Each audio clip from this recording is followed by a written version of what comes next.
Eu já tinha dito ao meu colega diretor de formação que não tinha grande coisa a dizer, não tenho, até tenho alguma vergonha de falar à frente de alguns dos convidados, porque tenho sempre receio de dizer algo mais neiro.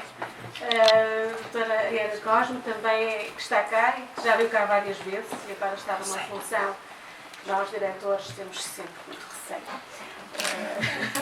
É verdade.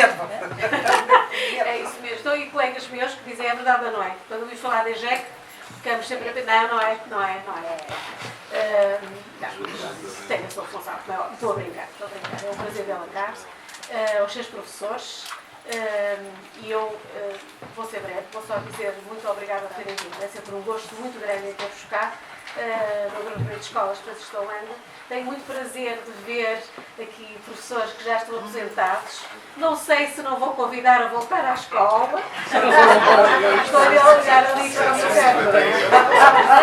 o meu caro amigo João Silva Pereira, que de facto é uma perda, embora que ainda não conseguimos alguém que substituísse o trabalho e a personalidade que é o professor.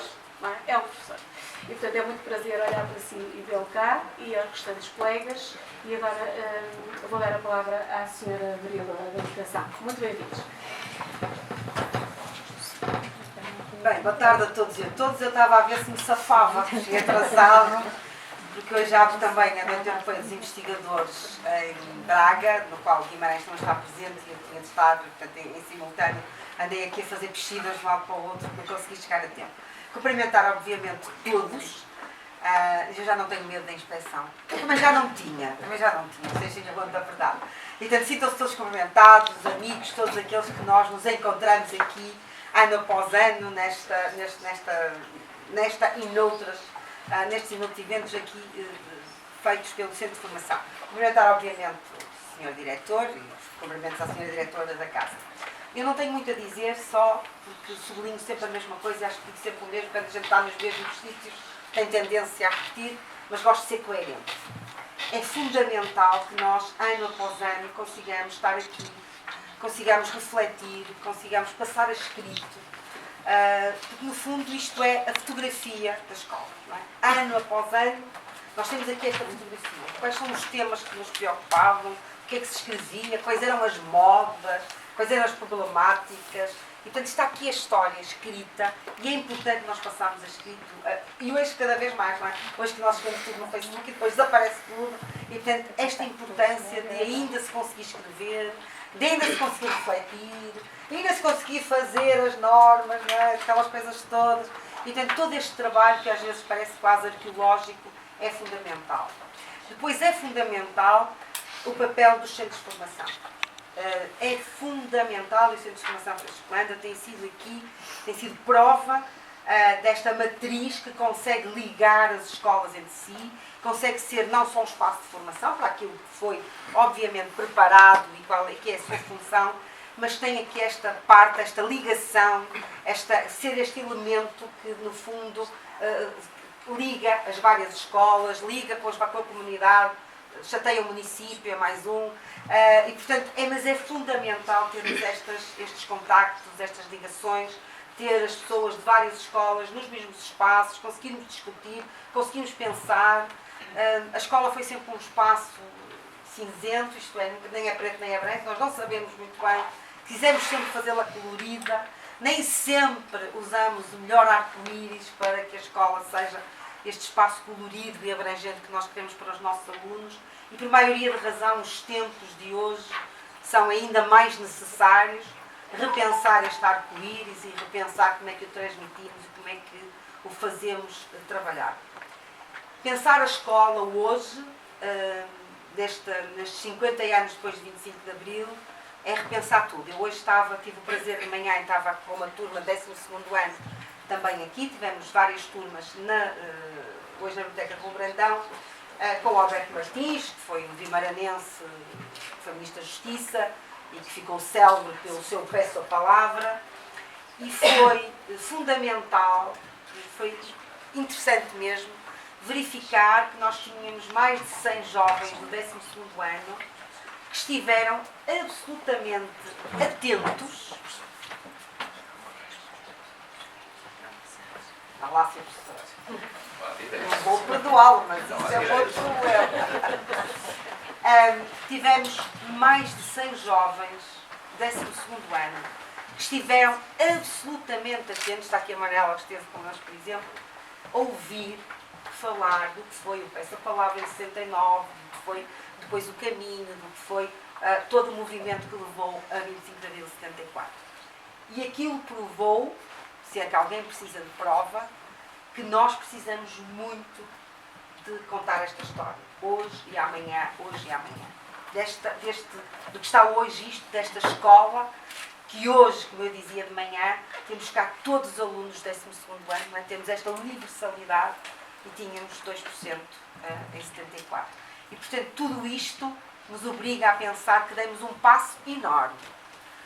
Que esta democracia se consubstanciou em muita coisa, mas consubstancia-se todos os dias na escola, na capacidade que nós temos de ter sempre mais um lugar para alguém, de sermos verdadeiramente inclusivos, de andarmos todos desesperados à procura de soluções para o menino A, para o menino B, porque é migrante, tem necessidade X, porque precisa de não sei o quê, e da forma como as escolas, efetivamente, conseguem transformar-se e são verdadeiramente democráticas. Agora, temos o passo seguinte, é como é que nós fazemos com que as nossas crianças e os nossos jovens saiam da escola e sejam eles próprios verdadeiramente democráticos. Eu não tenho dúvidas que a escola é democrática. Não tenho dúvidas que a escola tenta dar o melhor a todos. Temos essas provas hoje com todos os alunos da escola, temos essas provas com o ensino profissional, com a quantidade de abrangência que nós conseguimos dar. Mas não estamos a ter uma sociedade mais democrática. E isso é algo que nós temos que pensar. E nos 50 anos de 25 de Abril, em que todos nós estamos aqui com um medo enorme do que é que vem a seguir, a olhar esta Europa em guerra, a olhar tudo isto, temos de fazer este esforço da escola. Olhar para os jovens e fazer com que eles primeiro se coloquem no lugar do outro, não é? E depois que os valores da democracia sejam efetivamente uma razão para o nosso trabalho, o nosso todo, a nossa comunidade, o nosso da escola, o nosso global. Mas temos mesmo de fazer. E confesso-vos que esta é a minha grande preocupação. É ver a quantidade de jovens que nós temos hoje na universidade, com percursos escolares grandiosos, de sucesso e com valores que não são de todo nenhum daqueles que nós defendíamos. E, portanto, alguma coisa está a ser mal feita e alguma coisa tem de mudar.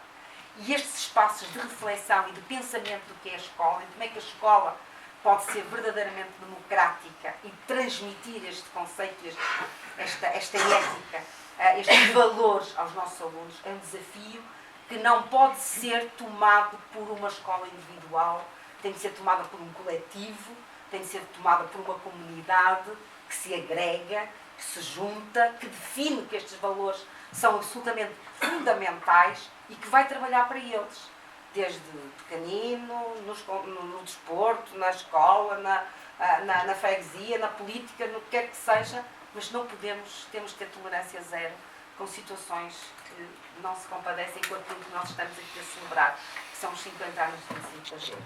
Não querendo dar um tom cinzento, porque não é de todo aquilo que eu queria, comecei por dizer, falar no arco-íris, no colorido, porque efetivamente se há algo que se consubstanciou a democracia foi a escola.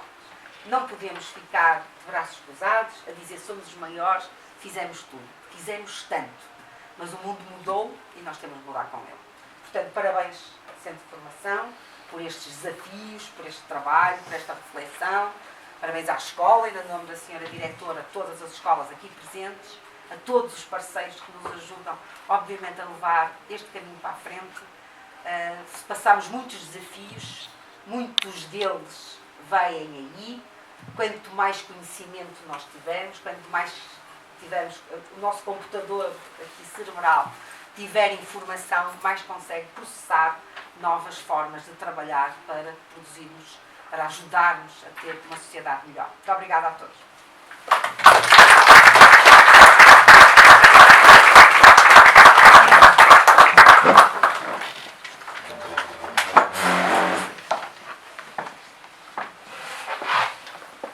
Ora bem, boa tarde a todos. Pese embora o esforço que foi feito por uma equipa excepcional a nível técnico, eu optei por tirar porque não me habituo, faz muita comissão, não dá. E portanto eu vou tentar, penso que toda a gente gostou. Em primeiro lugar, Sra. Vereadora e Vice-Presidente da Câmara Municipal de Guimarães, muito obrigado pela sua presença.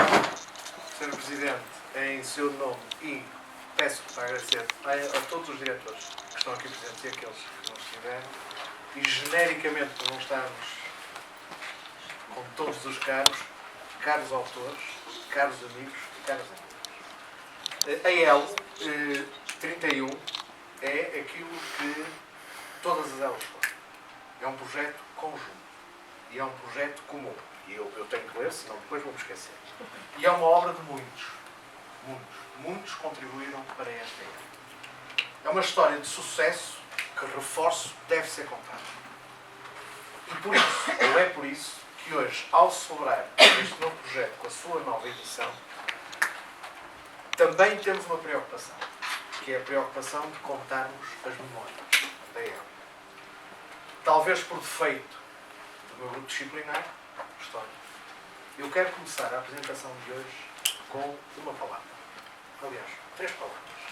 Eras uma vez.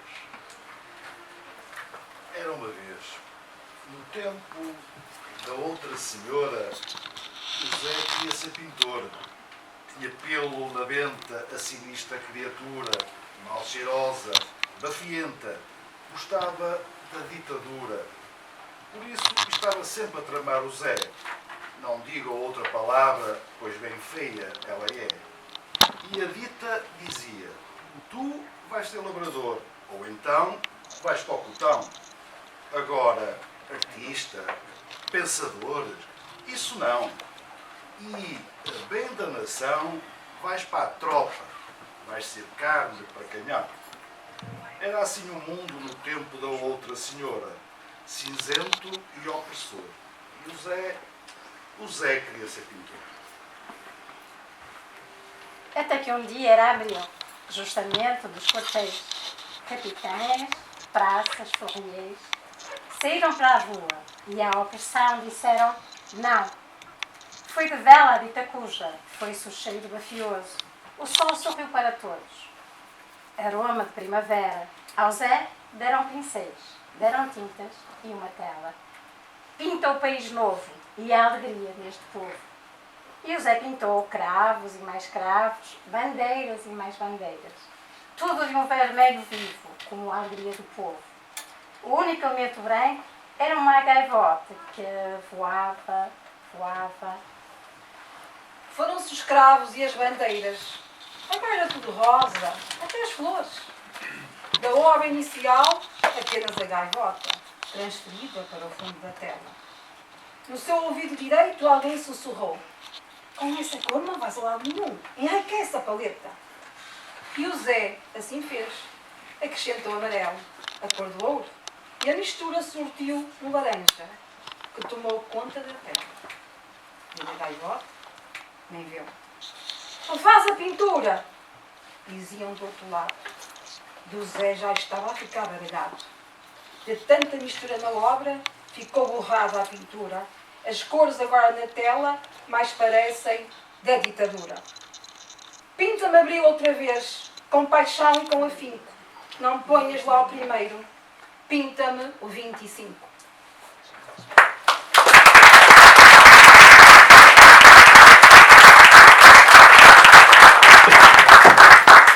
Eu quero agradecer ao João, à Manela e à Carla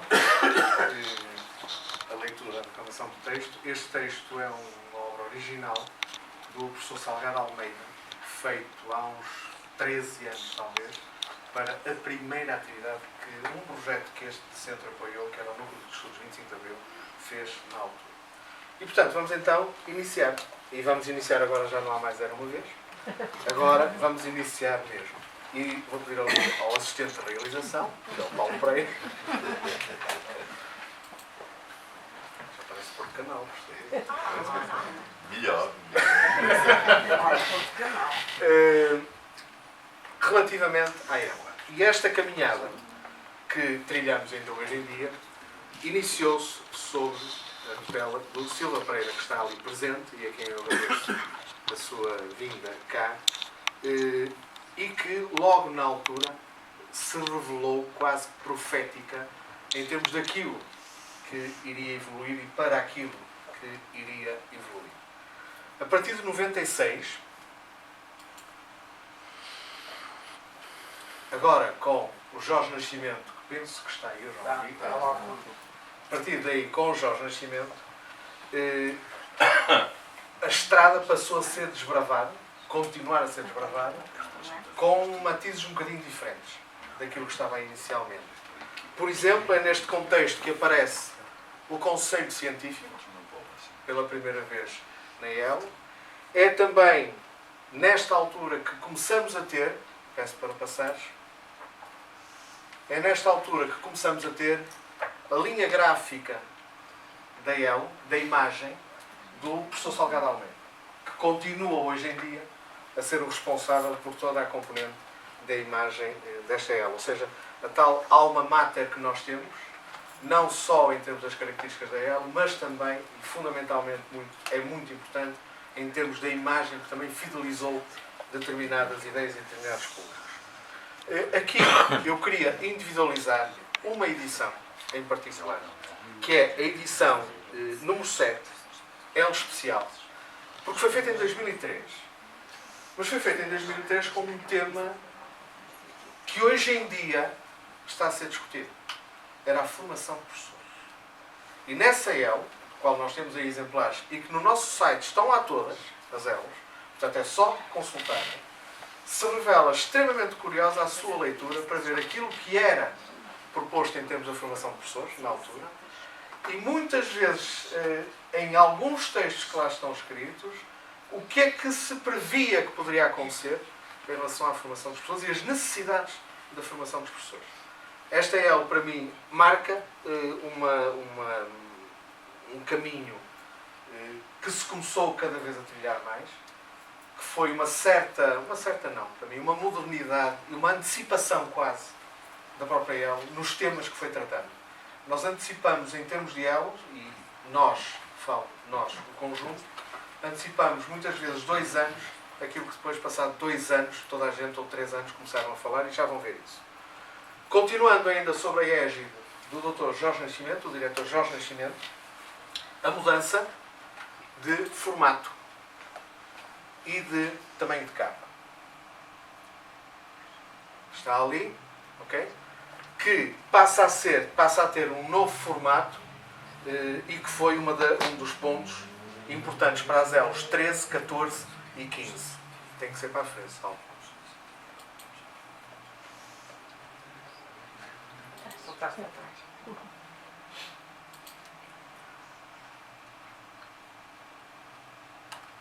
É novo, portanto, tenho que desculpar, é a primeira vez que ele faz isto. Aí está. Meio estágio. E, portanto, aqui com a mudança do formato e do tamanho da capa da própria EL. Posteriormente, um novo caminho surgiu. Que foi o caminho das chamados, eu chamo-lhe assim, ELs temáticas. Em que a EL começou a preocupar-se cada vez mais em congregar um conjunto de ideias e um conjunto de autores com temas muito concretos e temas muito específicos. E é aqui que eu acho curioso nós vermos alguns dos temas. Por exemplo, ali, e não é por acaso que está esse mesmo exemplo, autoavaliação das escolas, processos de automonitorização. Uma coisa que já ninguém fala. Ironia. Avaliação de desempenho docente, também ninguém fala disso. Isto foi qualquer coisa que desapareceu. Curiosamente, eu não tenho a certeza, mas acho que esta EL é 2009. Não sei se lembram que em 2009, todos nós tivéssemos uma idadezinha, 10, 12 anos na altura, mas em 2009 estava a ser a altura do grande vulcão, das grandes alterações por parte de um governo, por parte do ministro, em relação a esta avaliação de desempenho do sistema. A ELO não fugiu à polémica e a ELO cá está a falar exatamente disso. Curiosamente, a educação sexual na escola, pouca gente falava sobre isso, e nós temos uma ELO temática só sobre educação sexual. Quem me conhece minimamente sabe que eu sou um bocado fanático por música. Determinado tipo de música, não é bem Tony Carreira, mas pronto, um bocadinho fanático por música. E gosto muito de um grupo que são os Led Zeppelin. Okay? Eu costumo dizer que aqui nós começamos, em termos de centro de formação com as aulas temáticas, o Stairway to Heaven. Okay? Ou seja, começamos a caminhar para o céu. Ainda não lá chegamos, nem sei se é, mas a cuidado dos temas acho que ficou mais do que frisado, incluindo quando nós vemos depois temas como, por exemplo, cidadania e democracia nas escolas. Nós tivemos uma EL sobre cidadania e democracia. Okay? É relativamente simples nós falarmos sobre cidadania e democracia hoje em dia, a celebrar os 50 anos de 25 de abril. Às tantas, há 15 anos atrás, não era assim tão simples quanto isso. Posteriormente,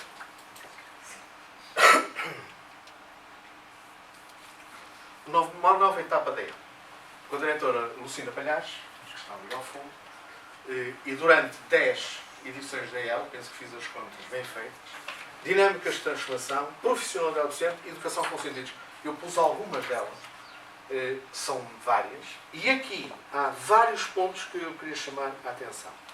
Mudança de conselho científico para conselho editorial, por exemplo. Nós temos aqui alguns dos elementos do conselho editorial.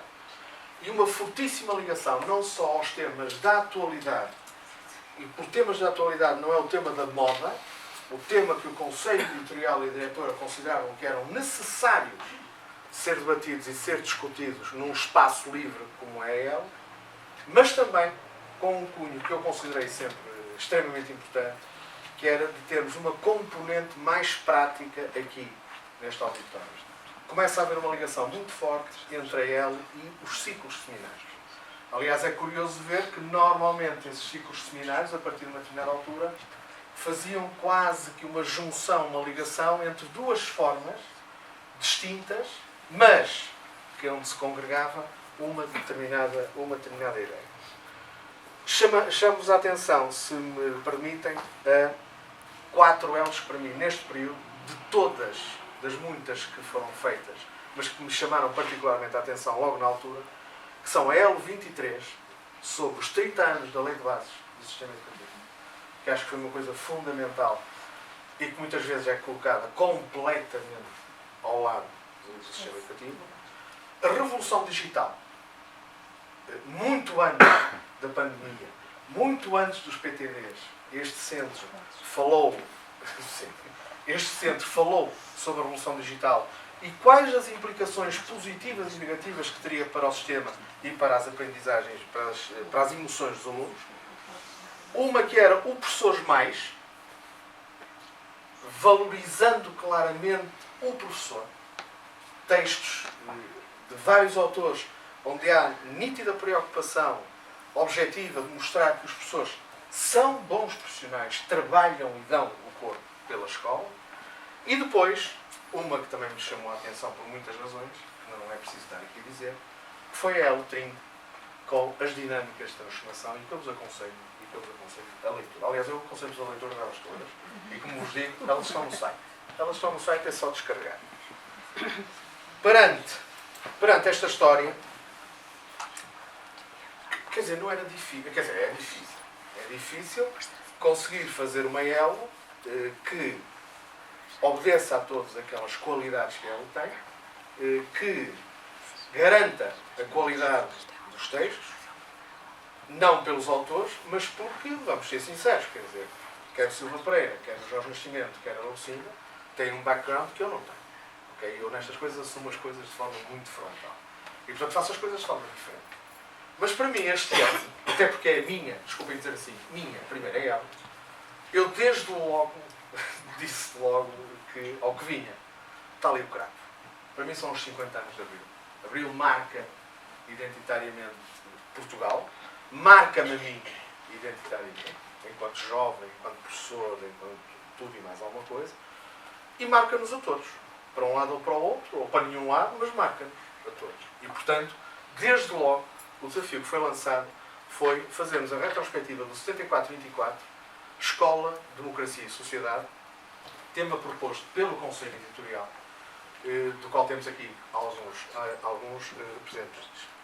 A capa continuou a ser da autoria do professor Salgado Almeida, que eu tenho pena que ele não esteja aqui, mas continua a ser do professor Salgado Almeida. E, nesta revista, nós temos 20 artigos. E são 20 artigos muito curiosos. Porquê? Nós temos artigos que, de uma forma factual, de uma forma muito objetiva, mostram a escuridão do 24 de Abril em relação à luminosidade do 25 de Abril. Quando se fala em taxas de analfabetismo, quando se fala em absentismo escolar, quer dizer, a agenda de certas ideias não bate certo com os factos. E, portanto, nós temos autores que mostram factos concretos, do qual é impossível nós dizermos, não, isto não é assim. Não, são factos concretos. Depois temos artigos que têm uma vertente muito mais pessoal, um cunho muito mais pessoal. A doutora Isabel Viana, não a estou a ver cá, aqui, mas a doutora Isabel Viana fala, ao fim e ao cabo, de quase que preencher com as cores aquilo que ela é enquanto mulher de Abril.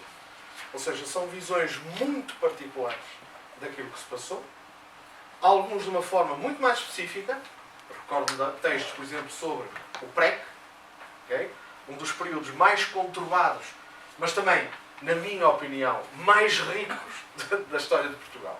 E que muitas vezes é posto um bocado de lado. Aliás, era curioso, desculpem-me fazer um parênteses, ver quem era do PREC na altura, o que é que são agora hoje em dia. Era um estudo que era capaz de ser muito interessante. Depois, textos que são textos construídos com base na academia, okay? E que mostram aquelas visões que eu não queria dizer o nome da pessoa, mas que uma vez eu ouvi alguém dizer assim: discute-se muito, debate-se muito sem conhecimento. E eu acho que nisso as academias têm que nos ajudar a construir esse conhecimento. Só conseguimos debater, só conseguimos discutir com conhecimento de causa e com os conhecimentos científicos. E muitos destes textos também nos apresentam essa mesma situação. É óbvio que nesta elo, e eu não fujo a isso, tenho uma pena. É não ter podido contar com dois grandes amigos, que me desapareceram este ano.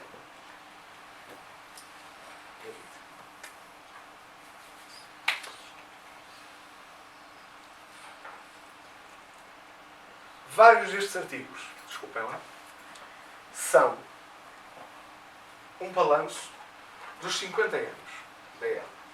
E gostaria de chamar a atenção numa coisa muito curiosa. É que houve uma frase na leitura dos vários artigos, tive cuidado de os ler todos, como é óbvio, houve uma frase que me chamou muito a atenção de um colega nosso, um ilustre colega nosso, que dizia uma coisa que me marcou. Em todos, creio, acreditando que a escola será sempre, e agora vou passá-la a citar, um lugar em que cada um se constrói e reconstrói em conjunto. Isto não é uma utopia. Okay? Isto é uma realidade. Agora, estas realidades têm que ser construídas por nós. Como dizia a senhora vereadora há pouco, não é cruzar os braços e dizer qualquer coisa. Não, é participar ativamente nas coisas, é levar assim umas caneladas, levar umas pedradas, mas contribuir. E esta para mim é a marca identitária de uma escola. Tem que ser uma escola que se construa, mas que se construa em conjunto. Okay? Podemos discutir como é que é essa construção em conjunto. Depois, um último ponto é que podem contar com uma coisa. Esta revista será sempre um espaço livre, um espaço cívico, um espaço dedicado e um espaço que terá que ser obrigatoriamente inclusivo e multicultural. E dentro de pouco tempo iremos ter uma reunião do Conselho Editorial E há um ponto que eu gostaria de propor ao Conselho Editorial, não vos vou dizer qual é que não, porque em primeiro lugar tenho que eu propor, mas nós temos que acompanhar os tempos. E as questões da inclusão e as questões da multiculturalidade são, na minha opinião, as questões que nós temos que ter.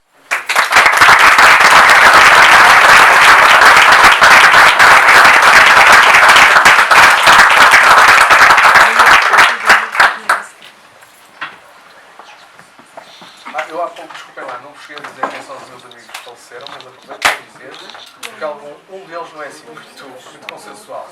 Chama-se um, chamava-se Santana Castilho, e o outro chamava-se Rui Guimarães.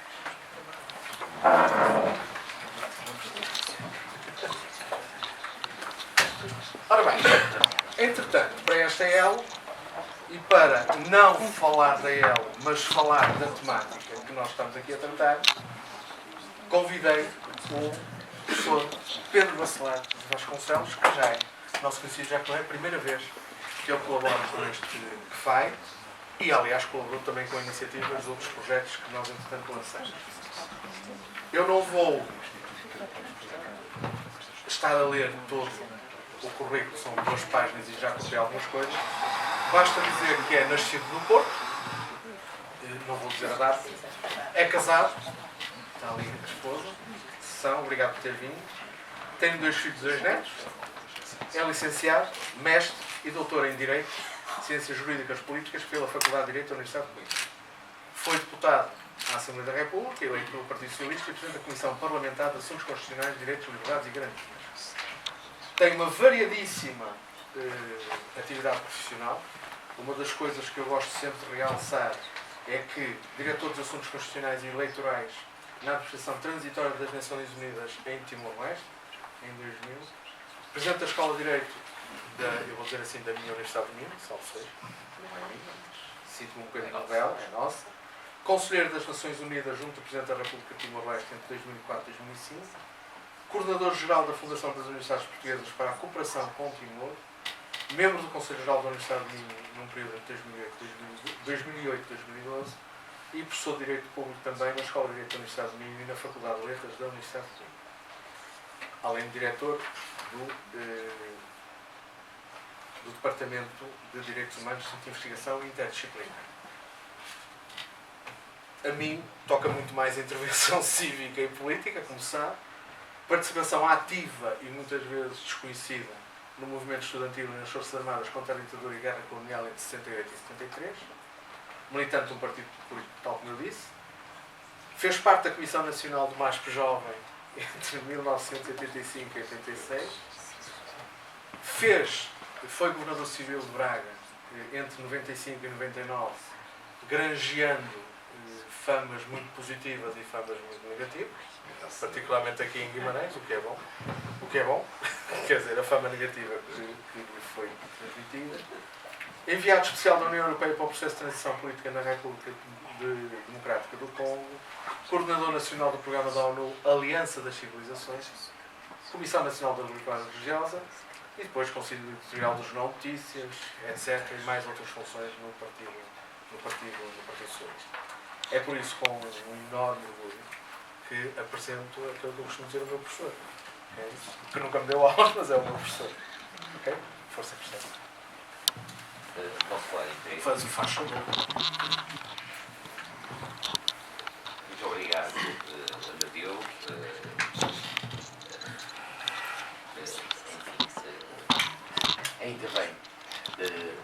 Ainda bem que Nava alargou essa expressão curricular. Há coisas até que me vou esquecendo. É errado. Mas agora fotocópia. Muito obrigado pelo convite para estar aqui convosco neste dia, nesta circunstância e com esta agenda. Isto é particularmente interessante que a IEL tenha dedicado o seu número 31º a uma reflexão para que convida todos os presentes, somos todos educadores,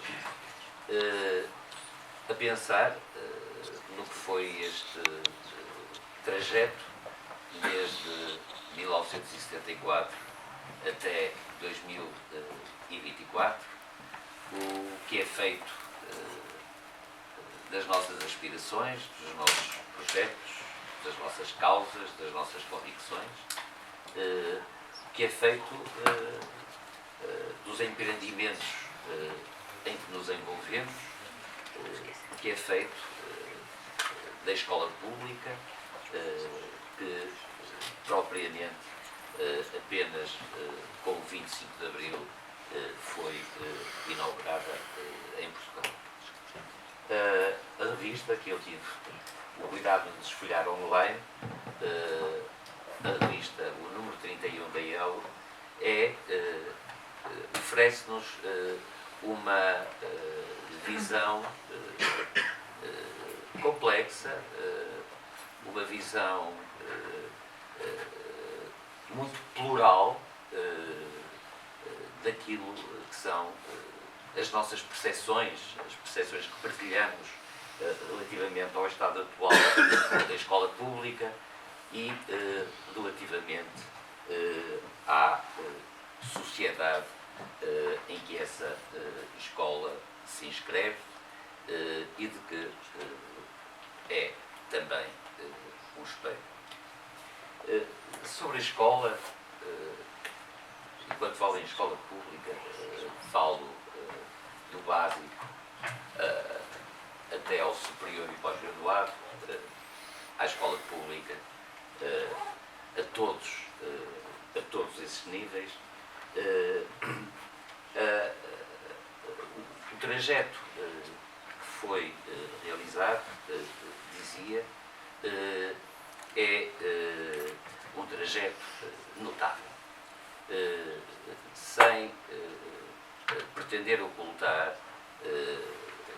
as deficiências que persistem, as impotências que impediram seguir mais longe nesta ou naquela direção, como foi, aliás, já aqui dito. Devia ter começado, pedir desculpa de ter chegado mais tarde e de ter atrapalhado o início deste encontro.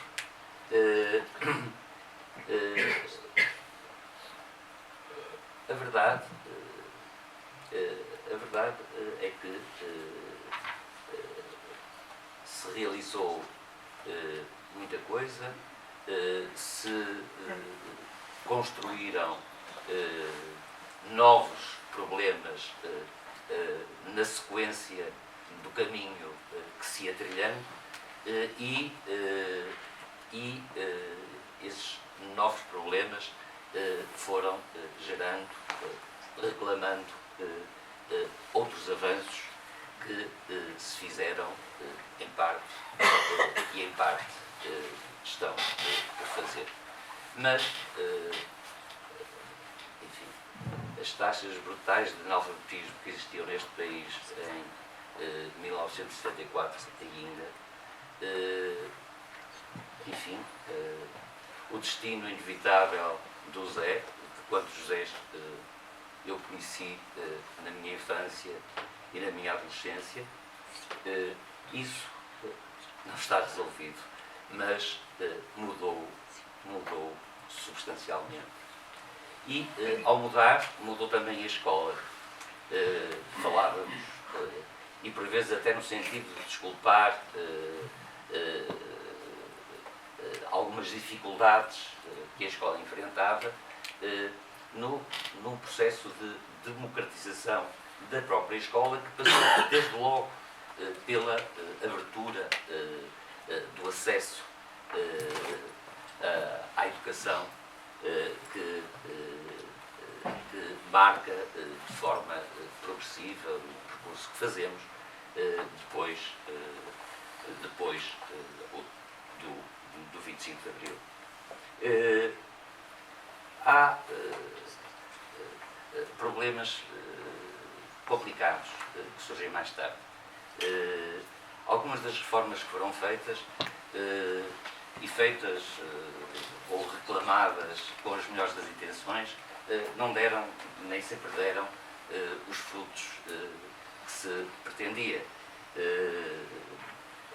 matéria de funcionamento e da democraticidade de funcionamento das instituições educativas, houve avanços, mas houve também perdas relativamente aos conteúdos.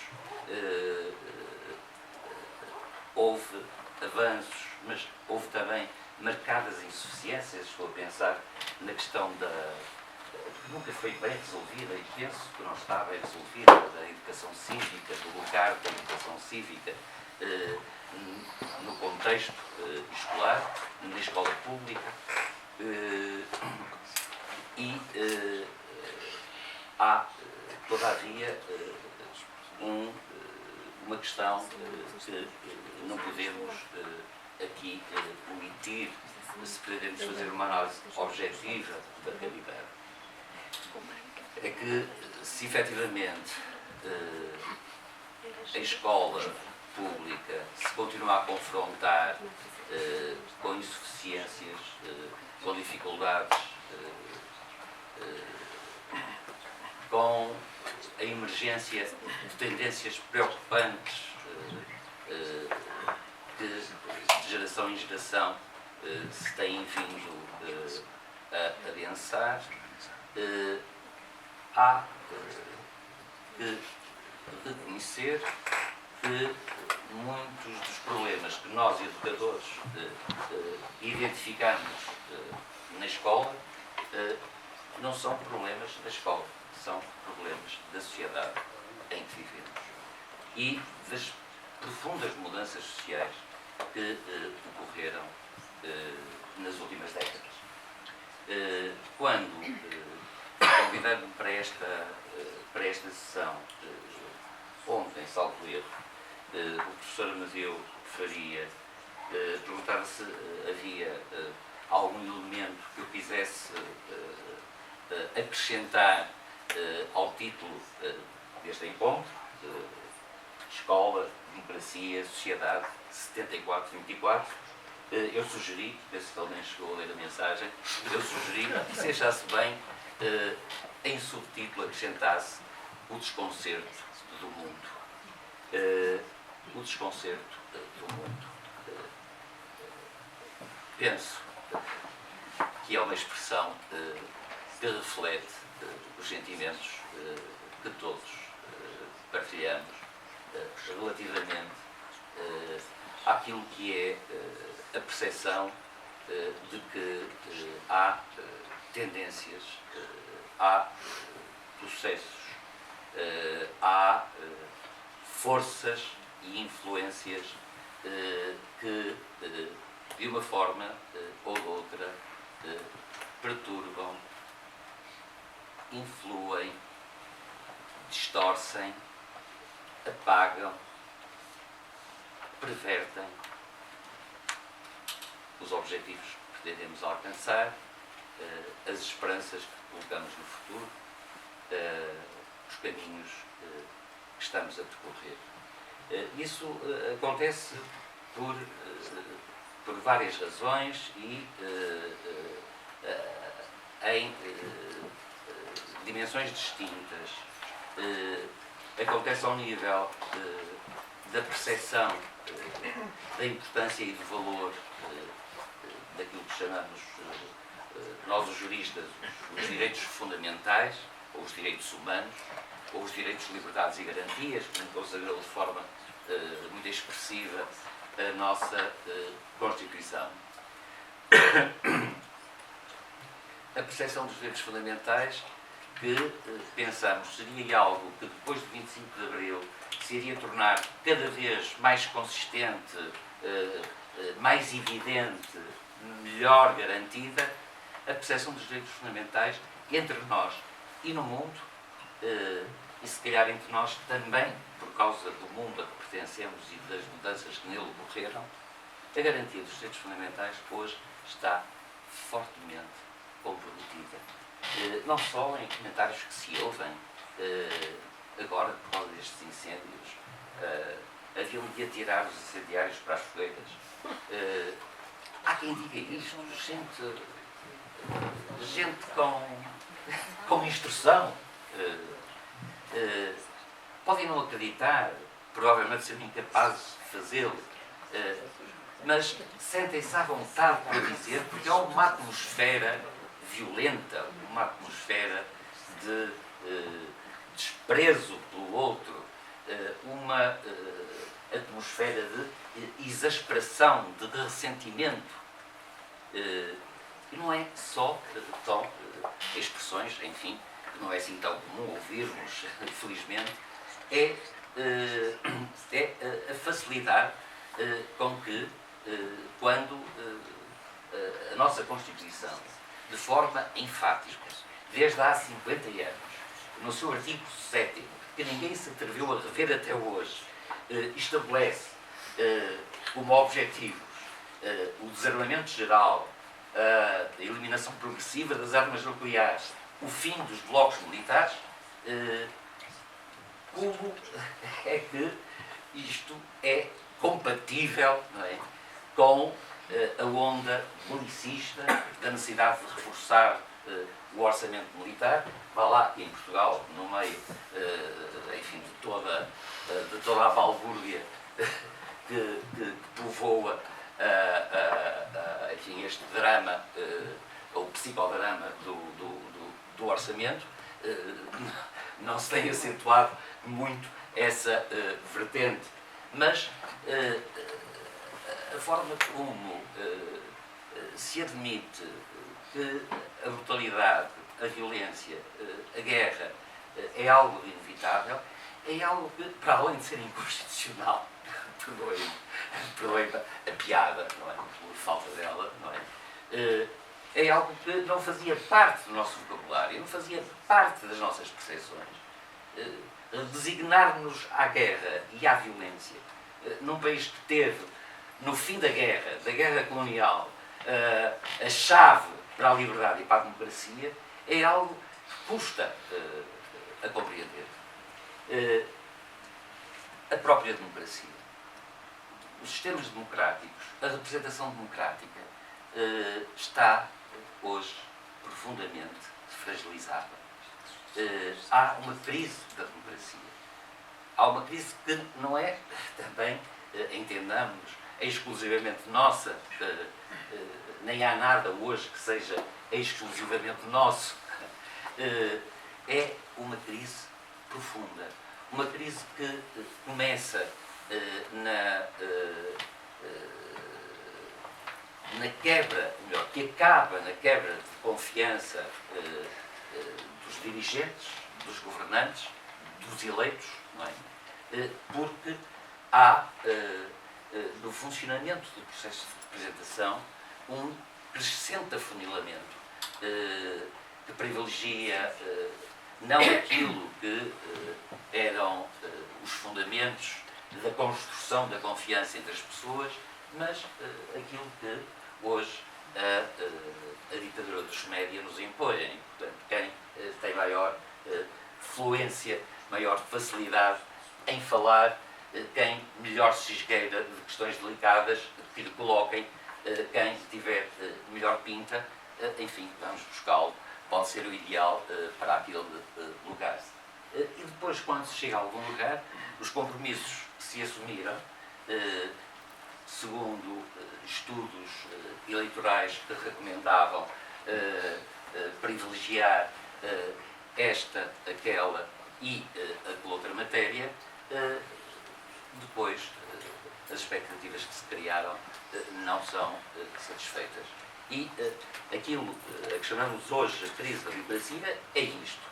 É a decepção de expectativas criadas em que, evidentemente, todos temos responsabilidades, todos somos cidadãos, mas onde a responsabilidade dos eleitos, dos políticos, que é uma expressão odiosa, mas que se impôs, acaba por assumir uma dimensão mais grave, naturalmente. Portanto, há uma conjugação de fatores. Eu pedi ao Rondavel para me mandar calar. Eu estou a gostar de ouvir, porque... Não, é que eu esqueci-me da hora que era preciso. 5 minutos. Bom, Se calhar assim, tem 5 minutos. Esta conjugação de fatores extremamente perversos, evidentemente que estão ligados com a inteligência artificial, com as novas tecnologias de comunicação, com as redes sociais, com a importância dos ecrãs na nossa vida, no nosso cotidiano, com um esboroar das relações pessoais, cada vez mais mediadas pelos ecrãs, pelas comunicações, enfim, e por fenómenos que ninguém controla, porque a interdependência criada pela globalização económica, financeira, comunicativa, enfim, o que é grande notícia nos jornais de hoje, eram os herdeiros do como é que ele se chama? Do Murdoch, não é? E dizem-nos que as eleições mais importantes da nossa vida são as eleições nos Estados Unidos da América. Portanto, estamos cada vez mais desenraizados e isso cria um sentimento de impotência, porque nós nem sequer votamos nas eleições americanas que nos dizem que são assim, tão importante para nós. E se não quisermos acreditar nisso, e se contabilizarmos o número de horas que nos meios de comunicação são atribuídas à cobertura em direto de comícios de gente que não precisa de nos convencer, porque nós não vamos votar neles,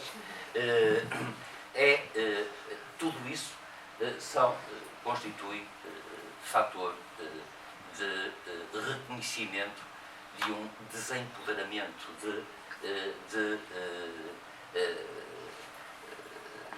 da inutilidade de nos esforçarmos para mudar alguma coisa que achemos que devia ser mudada, porque não vamos conseguir chegar lá.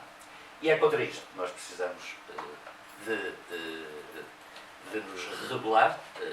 É este o fantasma que ameaça as nossas democracias, a escola pública, o poder local, as várias instâncias de poder que as instituições democráticas inventaram, e retomando o sentido da importância da razão crítica, do espírito crítico, recriando o valor da liberdade,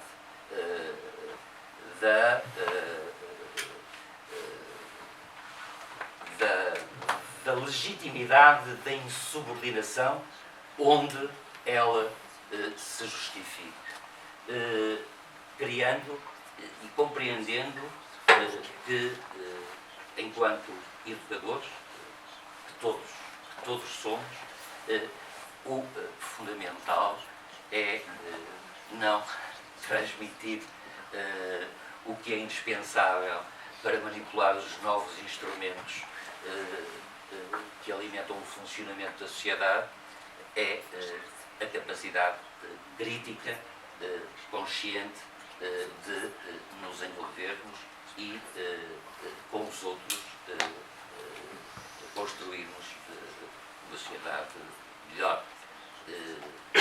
Este sentido de que é possível mudar para melhor, que pode ser uma causa,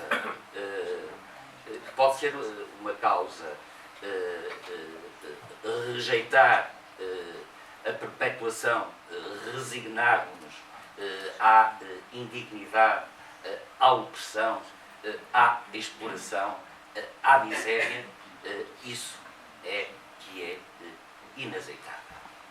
E a missão dos professores, a missão de quem educa, contribuir para que, desde a mais tenra idade, essas ideias sejam devidamente combatidas, percebidas, não é?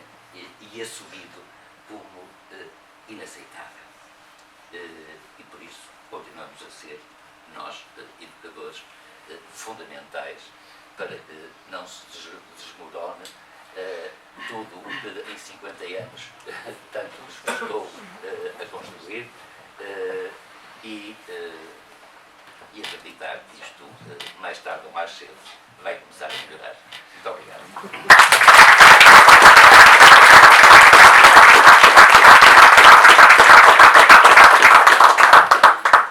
Agradeço ao professor, mais uma brilhante palestra acerca do nosso tema, e aproveito agora para vos agradecer a todos a presença e vamos encaminhar aqui para a sala do lado onde vai ser oferecido um ponto pronto.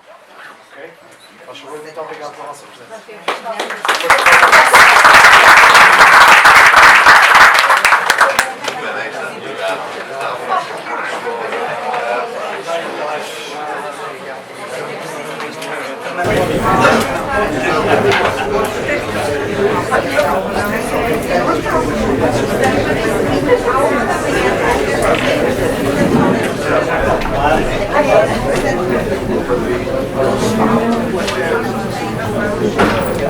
Vai